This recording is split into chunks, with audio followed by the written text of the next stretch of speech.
Okay, Tony, here's what we were talking about. I showed you the picture of the two gears. This 85-86 style gear that is not built up uses this style of clutch cover that is deep set, here recessed, and it's to be used with the spacer. If you had the 88-89 gear with the taller part built onto the gear, the clutch cover actually is built up about a ½ inch taller from the factory, and it does not use a spacer. It's just the clutch cover and the gear. Okay, to assemble the shaft has a dot here on the end. The gear also has a dot. Kind of hard to see, they're real light, but wait a minute, I think I got it. Okay. Got it? Alright. Now, those will line up with one another like so. Then we have the spring cover. Your hand's covering it. Oops, sorry. Spring cover. And then the large spring. Now, the large spring will go on, just slips in the hole. Kind of looks awkward when you put it together like this, but that's the way that it goes. The hole does not go all the way through. It just goes in one side. And it'll all fit together. And when you'll end up with the end of the spring and this one almost identical. That way, when it goes in, the spring will have to wind up to allow this to come by. So we'll get to that here in a second. Now, the collar has to slip over that spring with the groove over the spring. Now, this... Show the light.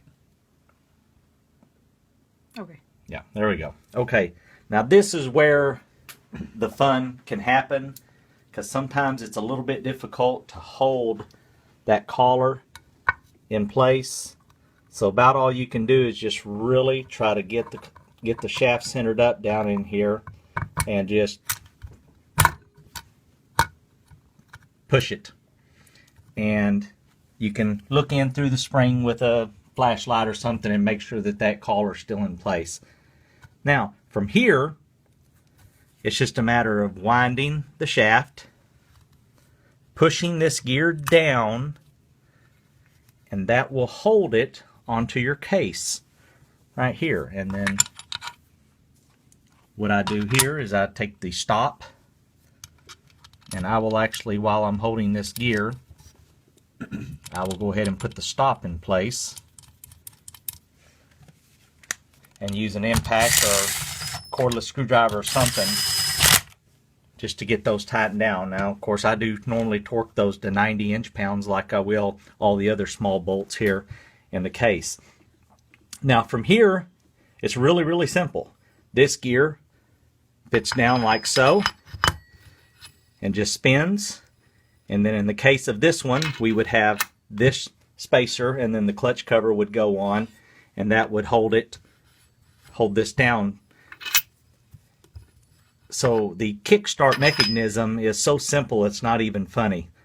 When you kick it forward, as it slides up the ramp, it kicks out. Once it gets to this point, it basically mates with the large gear, and then when you go on forward, that gear is turning the clutch.